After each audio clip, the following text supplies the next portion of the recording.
प्रश्न क्रमांक 24,927. अध्यक्ष महोदय छापल्याप्रमाणे अध्यक्ष महोदय, परत घेऊ का नाव? राज्याचे महसूल मंत्री हे अतिशय पॉझिटिव्ह आहेत, सक्षम आहेत.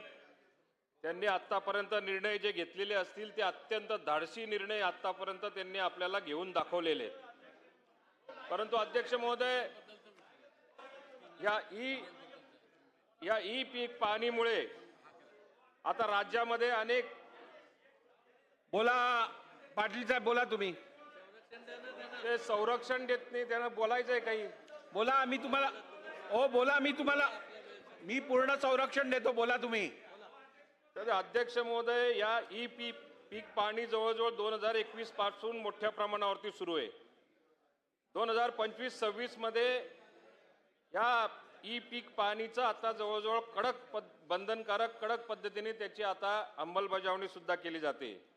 पण जर का आपण ग्रामीण भागामध्ये या सगळ्या गोष्टींचा विचार जर का केला तर कधी सर्व्हर डाऊन असतं, कधी नेटवर्क नसतं, कधी जीपीएसचा एरर असतो, कधी अधिकारी नसतात. या सगळ्या गोष्टींच्या अडचणींमुळे या सगळ्या याच्यामध्ये माझा स्पेसिफिक आपल्याला एक प्रश्न आहे, 2-3 प्रश्न आहेत की ह्या नेटवर्कच्या बाबतीमध्ये आपण काय कारवाई करणार. या सगळ्या याच्यामध्ये आपण ऑफलाईनसाठी काही प्रयत्न करणार का, याच्यासाठी विशेष असे शिबिर घेऊन जनजागृती करणार का, आणि या सगळ्या याच्यामध्ये आपल्याला हेल्पलाईनसाठी किंवा हेल्प डेस्क जो आपण राज्याच्या स्तरावर निर्माण केलेला आहे तो जिल्ह्याच्या स्तरावर आपण करणार का, आणि या सगळ्या याच्यामध्ये अजून आपले नकाशे जे काही अपलोड झालेले नाही आहेत, नकाशे अपलोड आपण किती दिवसात करणार की जेणेकरून शेतकऱ्याला ई पीक पाहणी लावायला मदत होईल. नाही अध्यक्ष महोदय, उत्तम प्रश्न विचारला अनिल पाटील यांनी.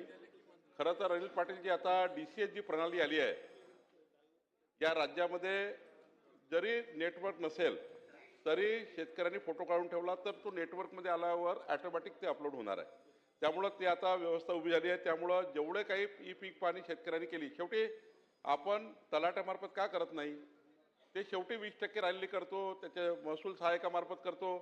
पण 80% शेतकऱ्यावर विश्वास ठेवतो की शेतकऱ्यांनी स्वतः आपल्या शेतीचा फोटो काढला पाहिजे आणि तो या ठिकाणी DCSवर टाकला पाहिजे. आपण असा प्रयत्न करतो. जेव्हा शेतकरी करत नाही काही कारणाने, टेक्निकल अडचणी, तेव्हा मग आपले महसूल अधिकारी असतील, सहाय्यक महसूल अधिकारी असतील, किंवा आपला जो तिथे सहाय्यक नेमला आहे 10 रुपये प्रति पीक पेरा असा आपण त्याला पैसे देतो.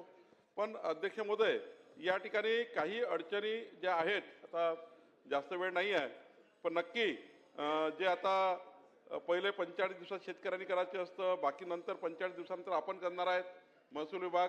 त्यामुळं या राज्यामध्ये जसं जळगावचा आपण विचार केला यावेळी 83% पीक पाहणी झाली आहे आणि एकूण जळगावची विचार केला तर 106% झाली आहे.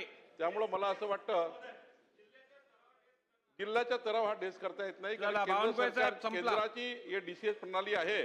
त्यामुळं यातल्या तांत्रिक बाबी ज्या तुम्ही मांडलेल्या आहेत त्या दूर करण्याचा प्रयत्न करू.